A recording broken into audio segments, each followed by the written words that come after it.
No one has higher expectations for higher education than this week's GameFace exec, Dr. Bridget Madrian, the first female dean of Brigham Young University's Marriott School of Business. Now in her third year leading a program that Bloomberg Businessweek named as the best at producing trained MBA graduates, Bridget leads a business school that also boasts top rankings in accounting, HR, and entrepreneurship. Formerly a faculty member at such renowned institutions as Harvard, the University of Chicago, and Wharton, how is this native Utahn helping to transform a school steeped in tradition? It's a pleasure to welcome Dr. Bridget Madrian, the Dean of the Marriott School at Brigham Young University in Provo, Utah. And Dean Madrian, you know that I've wanted to have you on this podcast for some time. Sometimes we pass in the hallways at BYU. I don't know if you were avoiding my glance, but you finally succumbed and agreed to come onto my podcast. I know you're a busy woman, so thank you for joining me. Rob, good to be here. So for those who aren't very familiar with the world of academia, and some of my listeners and viewers may not huddle around the halls of a campus like you do each and every day, I'd like to just kind of start from the beginning, if we could, and describe what the dean of a business school does, especially in today's world of academia, which I presume is constantly evolving. So how would you describe your role, Dean Madrian? Boy, that's a great question, and not a question I actually get asked very often. My job is to make sure that the business school at Brigham Young University is doing what it's supposed to do. And of course, our primary mission is to educate students. So we hire faculty, we decide what classes they're going to teach, we decide what kind of programs we're going to run, and as the market evolves, we make changes to some of those things. And then I'm also involved in a lot of people development, because the business school is an organization like any organization, and we have lots of employees and need to make decisions about what their jobs are going to look like, how well they're doing, hiring decisions, promotion decisions. And of course, you're always trying to get the best out of the people that you have, inspire them to do the best that they can in their jobs, figure out what opportunities might lie ahead and how to prepare them. At a business school, that's exactly what you're also trying to teach your students to do. So a business school is an interesting place to do all of this. You kind of need to practice what you're preaching to your students, and sometimes you discover there's a little bit of a disconnect there. So it sounds like you described the role of a chief executive officer of a school. Is that a fair characterization? Yeah, I think that's a good characterization. And approximately how many employees then are under the roof of the Tanner Building where the BYU Marriott School is located? So it depends on how you count them. So we have about 140 full-time faculty members and 85-ish full-time staff. We have another, maybe 80 adjunct faculty who teach part-time. And then we have a vast army of student employees. So over the course of a calendar year, we employ about 1,500 students doing various things in the business school. And that's a different model than a lot of other academic institutions have. We rely really heavily on students to do work that at other universities you would hire full-time employees to do. And it's a great learning opportunity for students on campus. They get handed responsibilities that they wouldn't get if they were students anywhere else in the country, and they get a lot of really great experience. But it also means that the model of how we operate is different. So, all of our employees, our full-time employees, are doing a lot of management of student employees. So their jobs look different, and then you have a lot of turnover because the students don't come and stay for 10 years. You're lucky if you get them for 2 years. Many of them you might only get for a semester. So you're doing a lot of training and retraining as you get a new crop of students. But it's really rewarding to work with these bright, energetic, talented students and to help them learn how to be successful in the world of work and try to set them up to go out and do well. Well, you are, and this is one reason why I've wanted you to be on our podcast for so long. You are a model of success, Bridget, and I don't say that just to flatter you. You have broken some glass ceilings in your career. And one of those, of course, is you are the first female dean of BYU Marriott School. And so I want to ask you a little bit about that process. You're going into your third year of your position. So I'm sure that interview process began about 3 years ago or so. So can you give us, now that a little bit of time has passed, can you give us a little bit of peek into that history of how that process unfolded? Because you, as I say, you're a trendsetter. And when you were announced as the dean, there was terrific excitement on campus about it, but we never got really a peek as to how it all happened. So can you tell that story for us? Sure. So at the time, I was a professor at the Harvard Kennedy School of Government, and I had a fantastic job, and I had no plans of going anywhere. I wasn't looking for anything different. Although I'd had this niggling feeling in my mind that change was going to happen. I thought it was going to be change at Harvard because I had this feeling I was at least, I guess, open to thinking about different things. And I received an email from one of the faculty members here at the Marriott School saying, "We're looking for a new dean. Would you be interested?" And I read it and I thought, well, I'm I'm not sure I would be a good fit for that role because I was at a public policy school, not at a business school. I have been at business schools in the past, but at the time I was in a public policy school. And I didn't have a lot of strong connections with the business school here at BYU. I was an undergraduate here in the economics department. I had lots of good connections over there, but the economics department isn't part of the business school. But I decided that it had been a long time since I interviewed for a job. And so going through the process would be a really good experience for me. So there was an interview on Skype, and I think the people who were on campus, they made them do it in the same way. So literally everyone was having the same experience. And then they narrowed it down to 4 people, and they invited us all out for a day, or in my case, it was more like a day and a half of visits on campus. And so I flew out. I had to do a presentation to the faculty and staff with Q&A, and then I had a lot of meetings, some one-on-one, some with groups of people, meeting with the academic vice president who was in charge of hiring me. And then, a few weeks later, they offered me the job. And then I had a tough decision to make. Well, and you said a moment ago, you said that you at first weren't sure if you were a good fit and you had a tough decision to make. So would you mind giving us a little bit of a bigger peek into that? Why wouldn't you be a good fit in your mind? And obviously you had a great position at Harvard. So was that part of the tough decision making?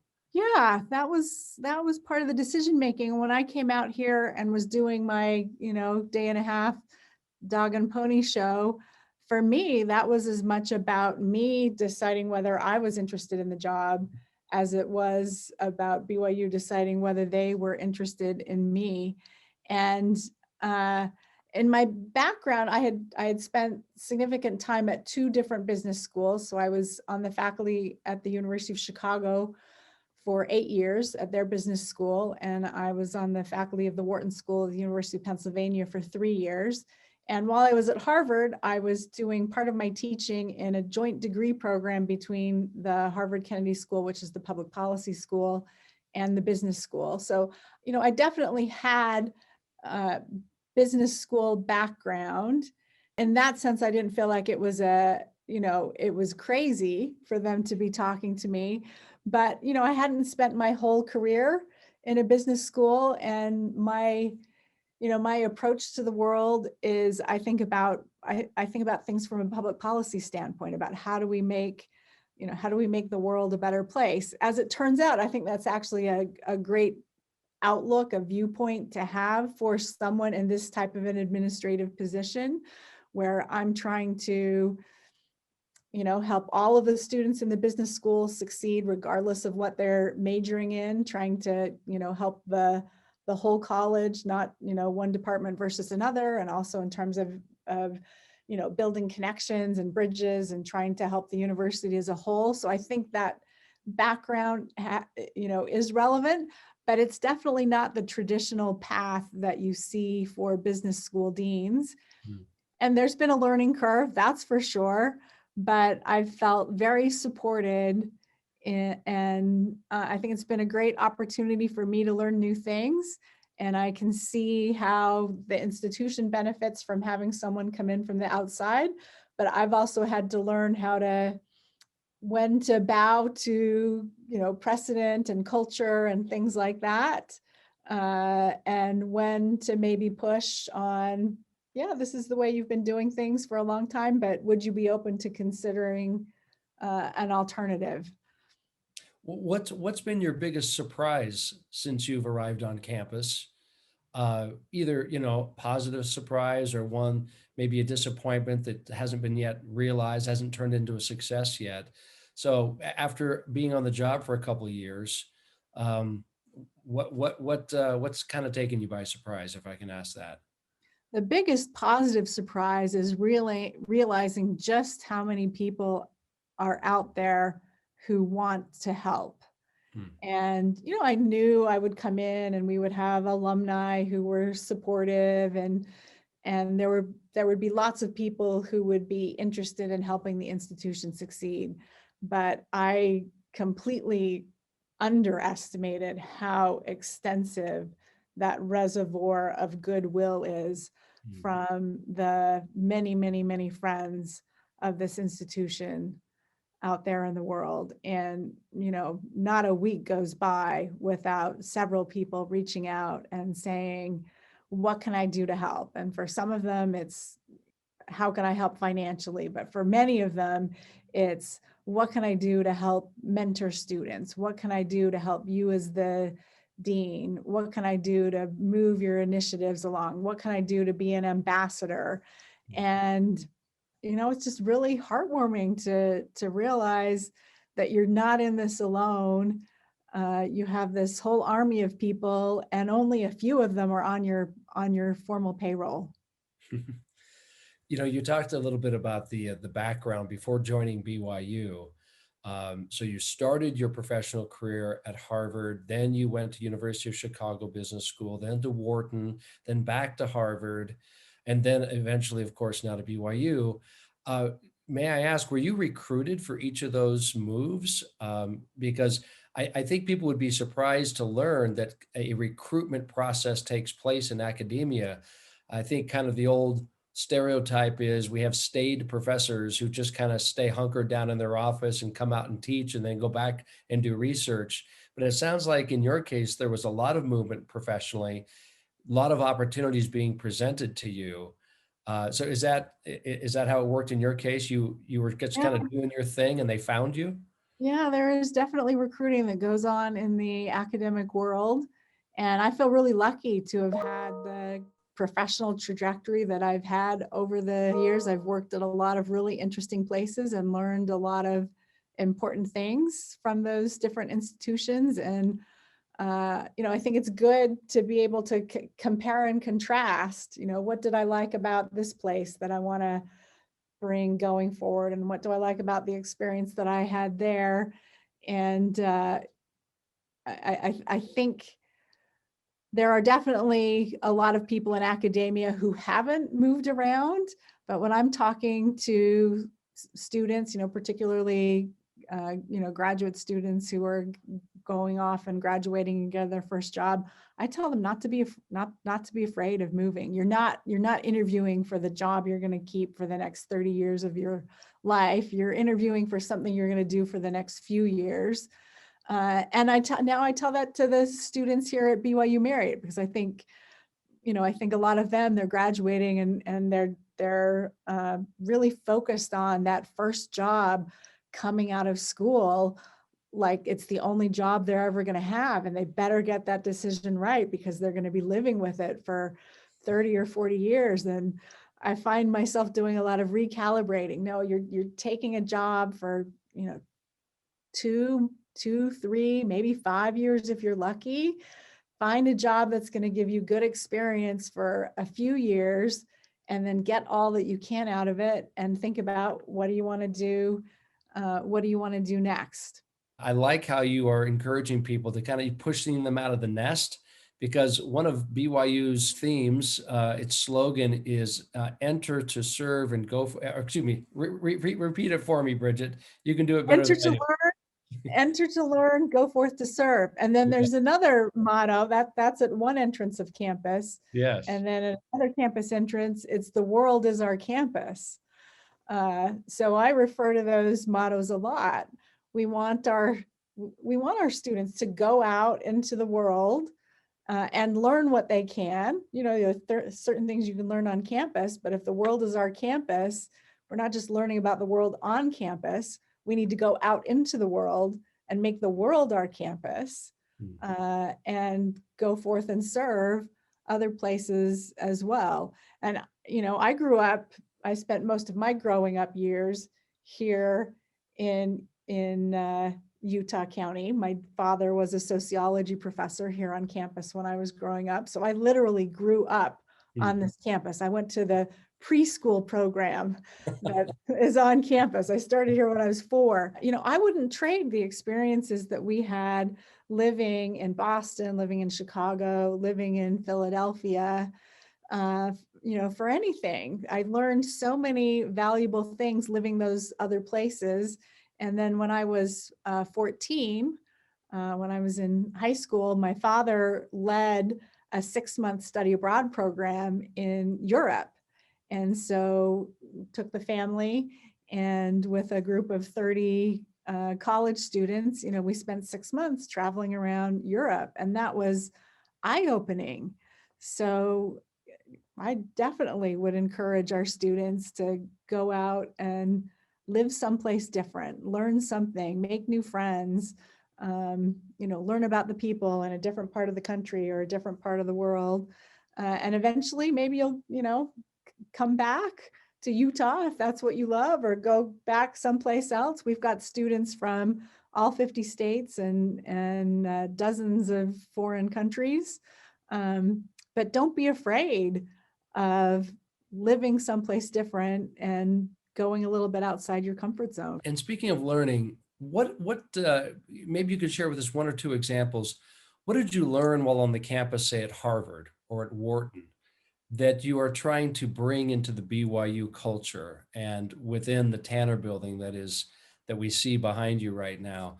What are some lessons or some things that you saw or were part of there that we should expect to see as part of the culture here at BYU Marriott?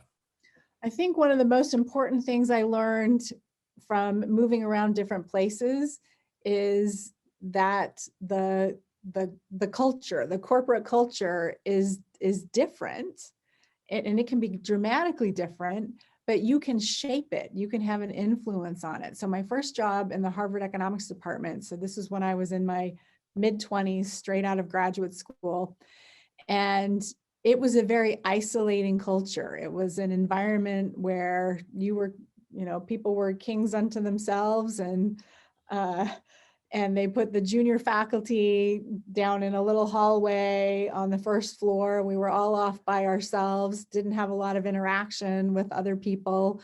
So I learned that the physical geography really influences who you talk to.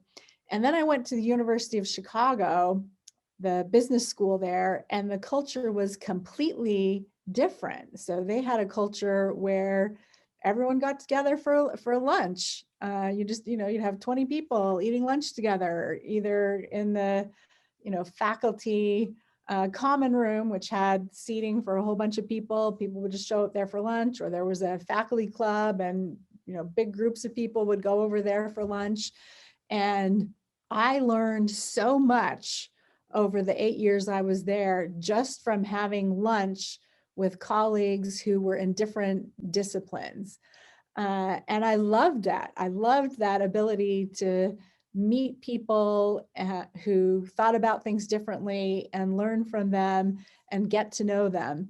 And so then when I went to the University of Pennsylvania at the Wharton School, it was kind of like halfway between Harvard and Chicago. But I went in and I said, the department I was in, we moved floors in the building shortly after I got there.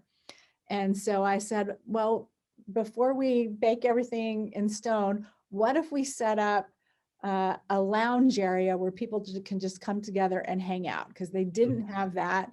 And I had seen how influential that was at the University of Chicago. So I was able to actually shape that with my department at the University of Pennsylvania. So now since I've been the dean at the Marriott School, having these different experiences with what the culture is like and what kind of an impact that has on how people feel about their job and whether or not they're excited to come to work and things like that. That's been on my mind. And I've been thinking about that both in terms of the students and in terms of the faculty and the staff. So when when I first came in, I didn't know any of the students because I came in from the outside. So I was thinking, okay, how am I going to get to know the students? And then we did some work early on after I got here, trying to come up with what our strategic objectives were going to be. And we did some interviewing and discovered that a lot of students across campus were afraid of the Tanner Building where the business school is housed. They viewed this as this big, intimidating place, and students in that building wore suits to class sometimes. And, and I thought, well, how am I going to get people to major in business if they're afraid to walk in the building? That's not any good. So, we spent a lot of time trying to think about how can we just make the physical space feel more open and welcoming and less intimidating. And as it turned out, it didn't take a lot of work. We just decided to start doing things that were fun and get the deans out to meet the students. So we're not scary, hand out donuts, hand out candy on Halloween, decorate the building for different holidays, just try and make it seem more fun. And I've received dozens of, emails and handwritten notes and LinkedIn messages from students saying literally things like, I used to be afraid to walk in the Tanner Building, and now I'm telling my friends to come over here and hang out with me because it feels so different. And then, I guess not quite a year ago, when COVID hit and the world changed, we had to send all the students home. Faculty and staff were now working from home. I felt like we need to do something to still help people feel connected because we're not running into the hallways anymore. And, I don't know how well I've done with this, but it was something that I was thinking about and decided we needed to be proactive. So we started doing town halls, and initially we did them every 2 weeks because we had a lot of information we had to convey. But it wasn't just about conveying information. It was also around trying to help people feel connected. And for several months I was sending out an email every week trying to create a sense of community, picking one or two people to spotlight. And those were all really intentional responses to the experiences that I had had over my previous places of employment with cultures that I thought helped people feel like they were part of a community, and cultures that didn't do that. And so it wasn't necessarily pulling specific pieces in, but more pulling in this general idea that you can impact the culture and it makes a difference. It does make a difference. I've noticed a difference. Now, I'm going to say you may not want me to tell the world, but I am an adjunct at the BYU Marriott School. Maybe you don't know that, Bridget. That's why I still have my job. But but I enjoy. I'm now in my fourth year of teaching, and I just teach one class But I've noticed, because you've included adjuncts as well as the full-time faculty in those town halls, and it's been a world of difference. And I think maybe you were hired at the right time in the right position, because you've been able to create that connection and that sense of community through, I think, even enhanced communication channels. So I thank you for that. And we'll get back to our interview in just a moment, but at BMW, they didn't make just one SUV. They made the ultimate range SUV. With unmatched power, luxury, and performance, BMW X Range is prepared for any road you travel. No matter who you are, no matter where you're going, no matter what's next, there's an X to take you there. Let me ask you a little bit more about culture, because I think if someone was to ask me what difference has Dean Madrian made so far in her tenure, I would have to say, well, the first thing that comes to my mind is culture. Now, because of your, as I said earlier, kind of breaking through the glass ceiling of the Tanner Building as the first woman dean, I think you have sensitivities that perhaps some of us don't.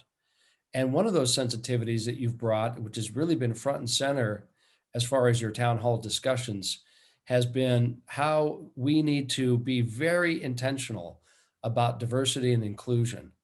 So, can you share with us a little bit of your thinking on that? And where does that come from? Does it come from top down and you're just the messenger? Or is it part of your makeup and part of your background, and you see that as maybe a gap we need to fill? Well, I don't think those are mutually exclusive. I think it's a little bit of both. One of the decisions I had to make when I came here was, what are my priorities going to be? And I realized that as the first female dean, there were going to be people looking at me and watching to see how I approach this job through the lens of diversity and inclusion.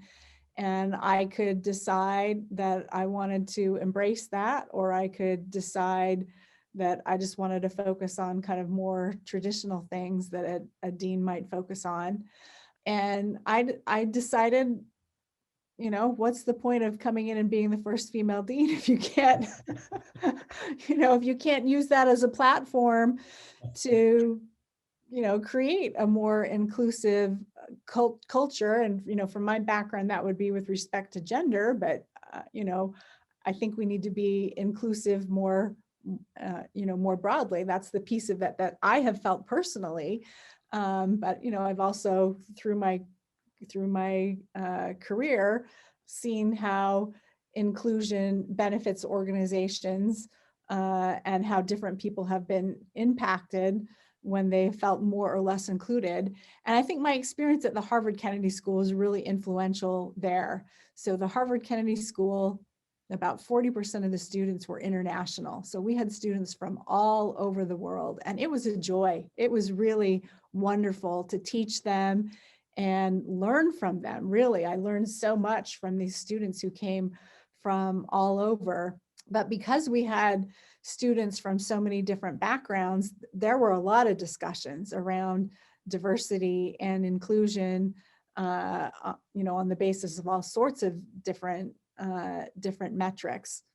But I also saw some of the challenges that Harvard was having with diversity and inclusion. And at a public policy school, you have a lot of students who are interested in changing the world. So I spent 13 years with these students who, came in because they wanted to change the world, and we accepted them because we thought they had the potential to actually do that. And that culture is not quite as ingrained in most business schools. But I think it helped me realize that, you can actually affect change. If you have a strong leader who believes in something, you can actually affect change. So when I came in, I decided that was going to be one of the things that we were going to focus on. And I think, I started talking about it from day one. I started talking about it before I even arrived.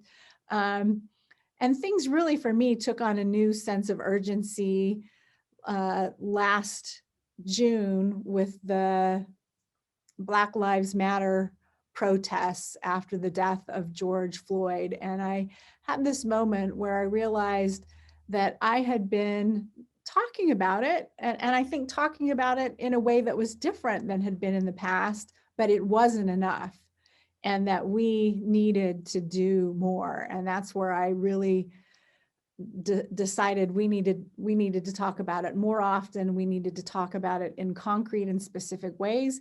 And we needed to make everyone feel a sense of accountability for this. So, I think you see a lot of organizations and they'll bring in chief diversity officer or diversity and inclusion manager, and that person becomes responsible for diversity and inclusion in the organization. And then you've got one person who's thinking about it. But if you really want to affect change, you need everyone to be thinking about what they can do and how they can do things differently. And so that's kind of the culture change that I've been trying to affect, is that it's not just me in the dean's office thinking about it. It's not the diversity and inclusion manager that we did hire last March, and she's got specific things that are part of her job. But I really need everyone to be thinking about it, and we need to create a sense of accountability around it. And so here at the university, January, February, beginning of March is performance evaluation season. And so this year in the business school, we're trying to make a discussion around diversity and inclusion part of every single performance evaluation interview that happens. So we've sent all of the full-time employees who are part of this process diversity and inclusion accountability checklist. It's 4 pages long, and it's just lists of things. Here are things you could be doing as an individual, as a department, as a program, as an administrative unit, and what are you doing, and what are you going to try and do better this next year so that people feel some accountability. We're also giving them some ideas. They don't have to figure it out on their own. Here are 50 things you could do.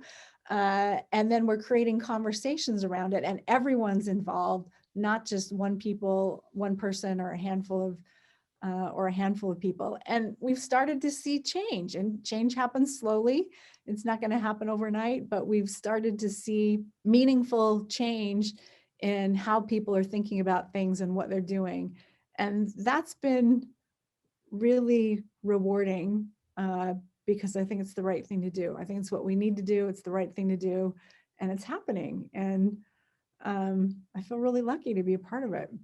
Well, I would note too, you indicated that you hired the diversity and inclusion manager in March, where socially speaking, it really wasn't front and center in an American dialogue until the summer.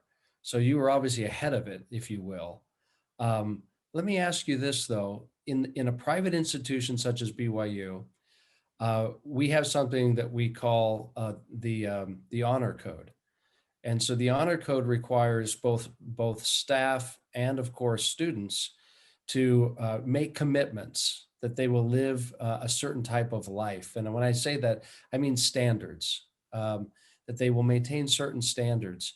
So do you find that I know you find it a plus because it just elevates the quality of individuals that we find on campus, but it's also got to be a challenge because in order for diversity and inclusion to really work, someone coming to BYU, considering BYU, also has to make the commitment that they will raise their own standards. So how does that fit into your overall plan or the vision that you've got to improve in this area? Boy, that's a big question. So I think when a lot of people think about the honor code at BYU, they focus on what I would call the visible aspects of the honor code. So for example, men can't wear a beard here on this campus. And we have certain standards about dress. We expect people to dress nicely, for example. There's no smoking. I think so people are very focused on those really visible things, but and I do think they're important, and I think they make a difference. And I've seen things like that even outside of the context of BYU. So for example, my oldest daughter spent preschool, kindergarten, and first grade at a Catholic school, and they had to wear a uniform. And there were lots of good things about that. So there are lots of reasons that organizations put in an honor code or a dress code or things like that. But I think the most important part of the honor code at BYU is there's a phrase in there about respect for others. We need to have respect for others. And I think that's how it ties into diversity and inclusion, not just respect with respect to things that are typically part of the diversity and inclusion, gender, race, things like that. But, I think over this last year, we've seen a lot of political divisions in this country and a lot of, not respect for others when it comes to people who have differences of opinion. And if you want an organization to function well and you want to get the most out of all of your people, they need to feel like they can come to work and express their opinions and be respected for that. But they also have to be able to come and express their opinions in a respectful way that doesn't demean others. And that's a skill. That's not something that most of us are born with. That's a skill that you learn from being empathetic, from being secure, from having a strong sense of self-esteem and being secure in how you feel about yourself. So you don't have to elevate yourself over someone else, even if they disagree with you, from being willing to listen, from having self-control and self-restraint if you don't agree. I think all of that is part of respecting others, giving place for someone else to come in and have a difference of opinion. And that's much more important than, did you shave this morning or not?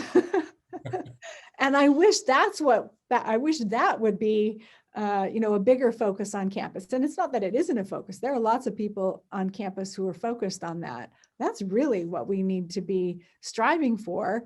And it's making us better people. I mean, isn't that what we want, is to become better people, to grow and develop and become better people? And part of that is learning how to interact with others and respect them and love them, even if they're completely different from us. Well, I really admire the way you position that, the way you teach that. And going back to, the motto, enter to learn. So when people enter campus to learn, it's not just from the textbook, but it's from their classmates and from their instructors and from events that we have on campus and so forth. So, I really appreciate also what you are building and what you're still working to build within the Marriott School, because unfortunately, and maybe these are just anecdotal, but unfortunately, we're hearing too much around academia or college campuses specifically, increasingly this notion that if you don't have the right opinion, then your opinion doesn't matter. In fact, it might even need to be snuffed out. So I think what you're suggesting and what you're demonstrating through your tenure thus far is that no, all opinions, all styles, all personalities, all belief systems are welcome here, as long as, I go back to the honor code, as long as we're all willing to live a certain standard, because that will make a better learning environment. So is that a fair way of saying it? Yeah, I think that's absolutely a fair way of saying it. And if I could, Bridget, about the students. So not so much the students you have today on campus, but the students of tomorrow, those who are considering BYU, who may want to transfer or begin their college career at BYU. You're an educator before you're an administrator. So I have to ask you, from your vantage point, is there anything that concerns you about today's incoming students? Anything that you would either ask them or caution them to watch out against or stop doing or start doing, that will make college a better experience for them, that can actually turn into the kind of life and career that they envision? Yeah. One of the trends that is true on this campus and on almost every other college campus in this country is a dramatic increase in the fraction of students with behavioral and mental health problems. And I think part of that's driven by universities being better set up to serve students who have those challenges to begin with. So, more of those students are coming to campus and succeeding, whereas in the past they might have never come to college or they would have dropped out early on, and that's good. But a lot of it's just an overall trend in behavioral and mental health problems amongst young adults across the country. And I see those challenges up front. I see them in the students we have. I hear about them when I talk to employers. The employers that hire our students are talking about the challenges that they're having with the recent college graduates from schools from across the country, and the challenges that they're having in the transition from school to work related to behavioral and mental health. So it's part of the broader ecosystem. And I see a lot of students, they're really focused on achievement rather than on learning. And when they're focused on achievement and then they don't measure up, I think that's where they start getting into trouble. So a concrete example would be, they're graduating and they're looking for a job and they feel like there's a pecking order out there. And if you don't get a job at this particular company, then something's wrong with you and you've failed. And that's not a really healthy attitude to have, because there are lots of ways to be successful in the world. And as we were talking about earlier, hardly anyone's going to stay at the first job they get out of school for more than a few years. And I would much rather have my students focused on, what can I learn? What skills am I trying to acquire? And what can I learn? What kind of technical skills that can I learn that are going to make me valuable as an employee? What kind of interpersonal skills can I learn that will help me be more effective, both in the workplace and in my personal relationships?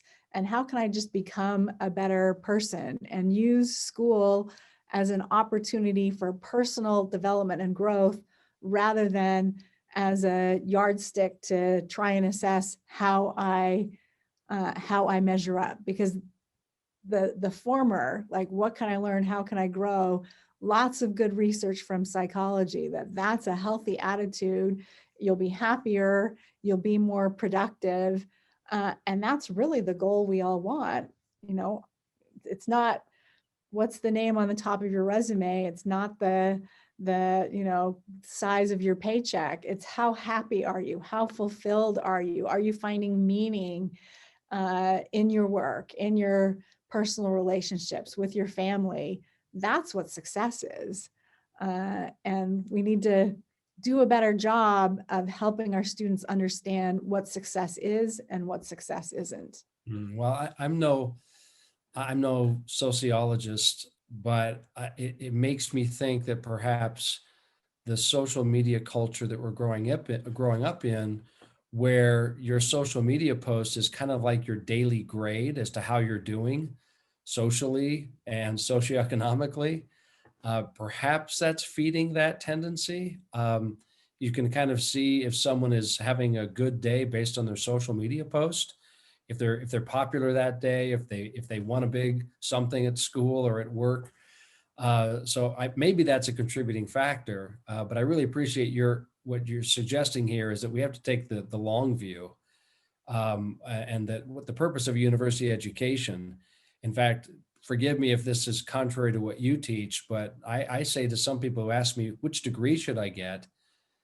With all apologies to the business school, I'd say it doesn't really matter as long as you get a degree that demonstrates that you're in the process of learning, you know how to learn, because you'll never stop learning throughout your life. And you may get a degree in engineering tomorrow, but in 2 years, you could be working, in sales. So I hope that's aligned with your thinking as well and your advice. Yeah, well, I think if someone were to ask me that question, I'd say get a degree in something that gets you excited to get out of bed in the morning. Yeah. It's Now, and you spoke about how we as individuals kind of have a pecking order that sometimes we get caught up in. Now, not to turn your words against you, but at BYU, we are always very concerned about rankings and accreditation. It's kind of our measuring stick, isn't it, as to how well we're doing compared to our peers out in the world of academia. So from an administrative point of view, can you give us again some insight into how BYU and the Marriott School in particular looks at rankings? Because I know in many categories we're ranked very high, and something that we're all proud of, but we can't get we can't get complacent about. So how do rankings work into your setting goals for the institution? And what are some of the differentiators BYU has that makes us so highly ranked in certain categories? That's a great question. And shortly before I started my job, I had a meeting with my boss, the academic vice president. And I'd been talking to deans from a lot of other business schools from across the country. And the common story was that they had been hired either to move their school up in the rankings, typically the MBA program, or they had been hired to go out and raise money, fundraising. And after having all these conversations, I thought, well, I better find out what does my boss, this man who's hired me, what does he expect me to do? What is success going to look like in his book? So I went and explained this all to him, and I said, well, how are you going to decide whether or not I'm succeeding? What does doing my job well actually look like? And it was clear that no one had ever asked him that question in that way before. And he hemmed and hawed for a few minutes. And he finally said, well, it's not all about rankings. I don't want you to go chase the rankings. I want the school to do well, but it's not about rankings and it's not about fundraising. I just want you to deal with the problems that are over in the business school and do the best that you can. And that was great to hear from him that's not what he was concerned about. So there are a lot of different rankings that are out there, and they're constructed in different ways. And some of the things that go into the rankings, honestly, I really don't care about.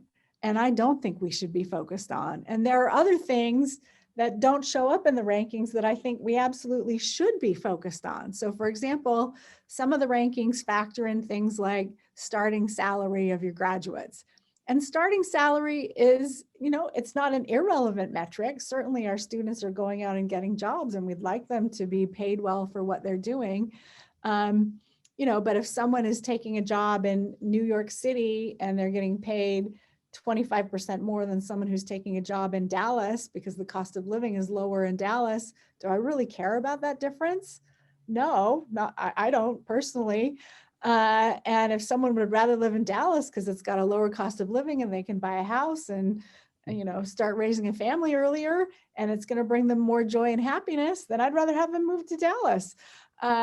So there are things like that I don't really care that much about. And then there are other things that I care a lot about that don't explicitly show up in the rankings. So for example, Bloomberg Business Week, which does a ranking of MBA programs, in 2018, they asked, and in doing these rankings, they do surveys of graduates. In 2018, they asked some additional questions that didn't actually go into the rankings, but they asked them and put out rankings just on those questions based on the student responses.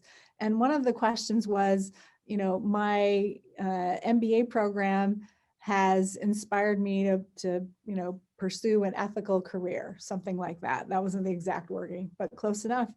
The answer to that question was not used in the rankings that they put together for MBA programs. Now, if you were to ask me, how much do I care about the answer to that question relative to starting salaries?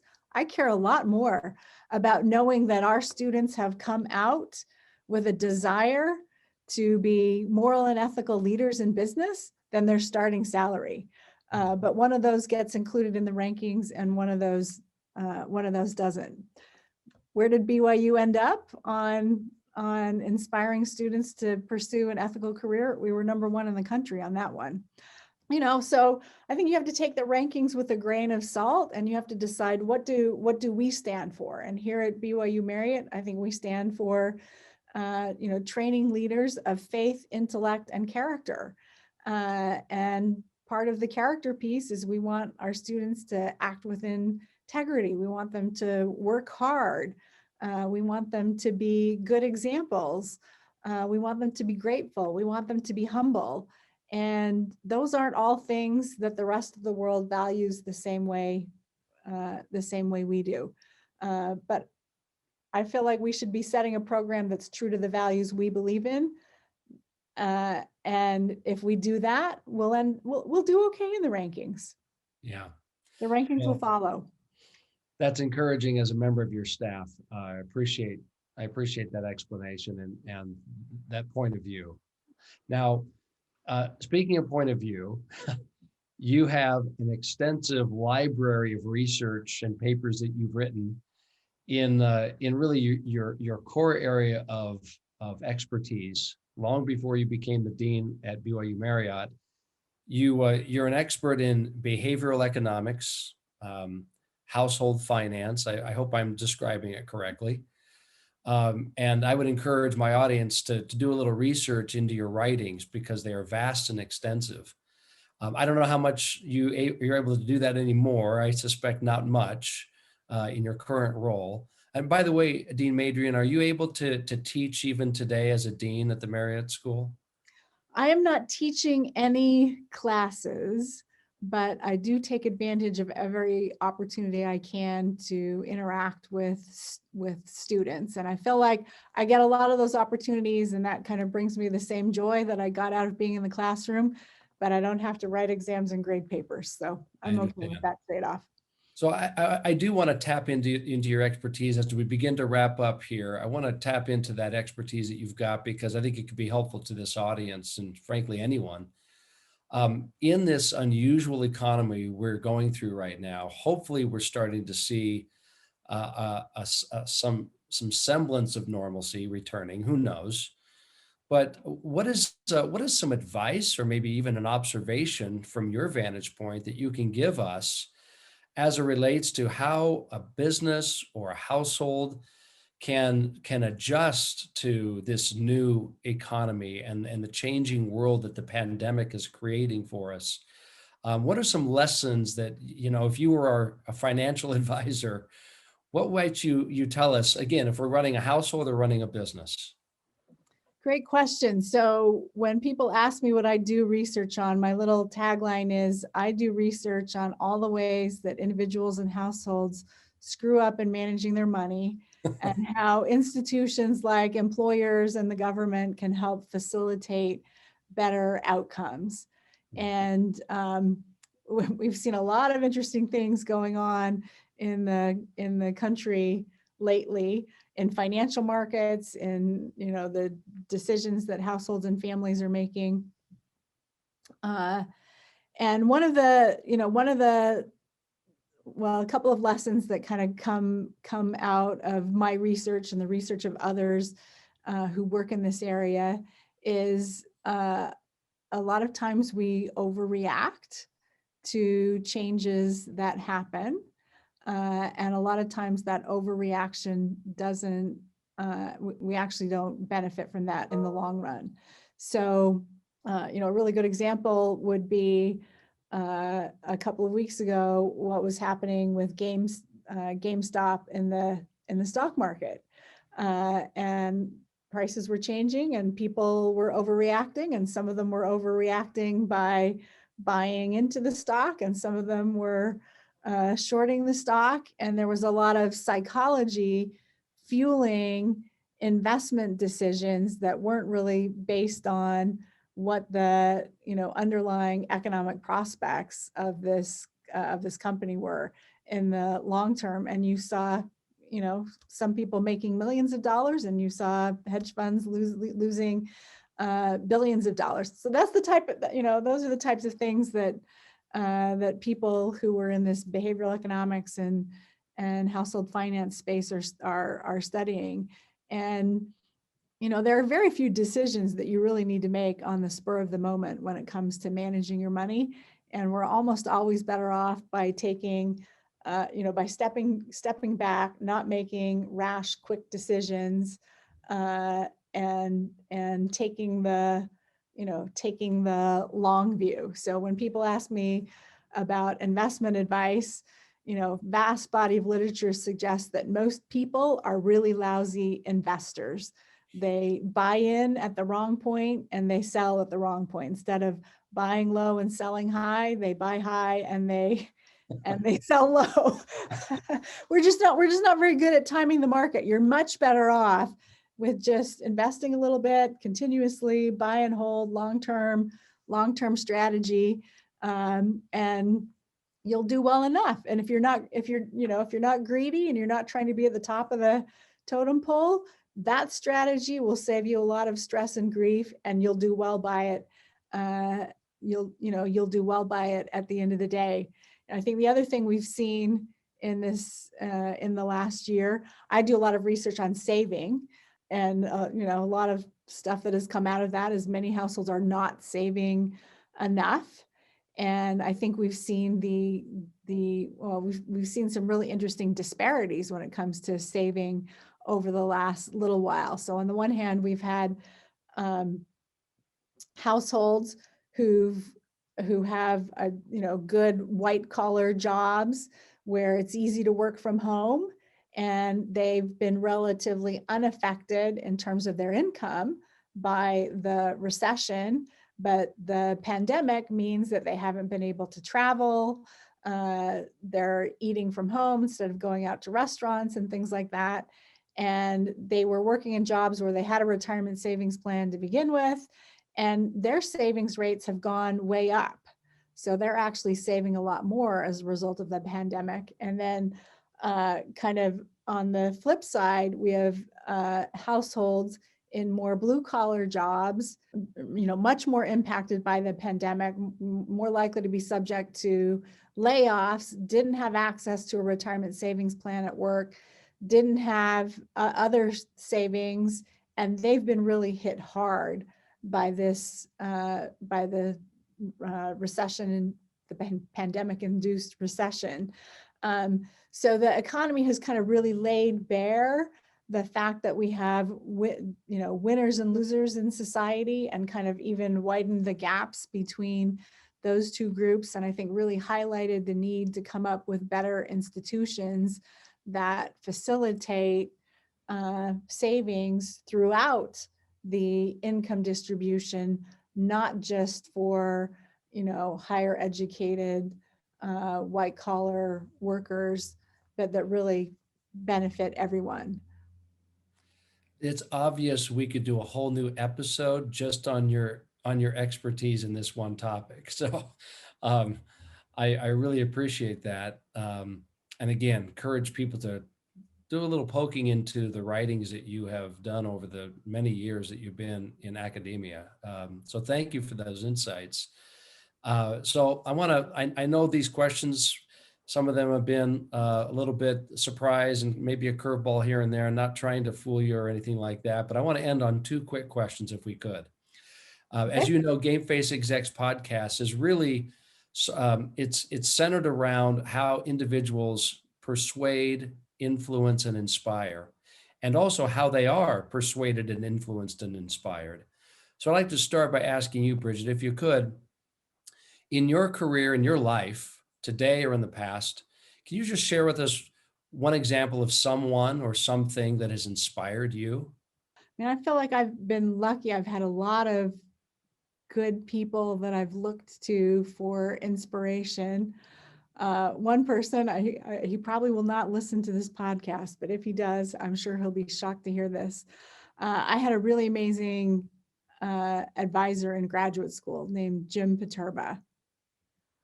And he was very generous with his time. He was very encouraging and supportive. And he has a whole army of former graduate students who are now working as academics or professional economists throughout the country. And he's now the head of the National Bureau of Economic Research, which is the largest economic think tank in the country, puts out lots of influential research, runs dozens and dozens and dozens of conferences, and has, I think, done an exceptional job at creating an environment where economic research can flourish and inspiring people to do high quality research that has an impact on the world, at mentoring, junior scholars and giving them the training and support that they need. And I certainly felt that from him.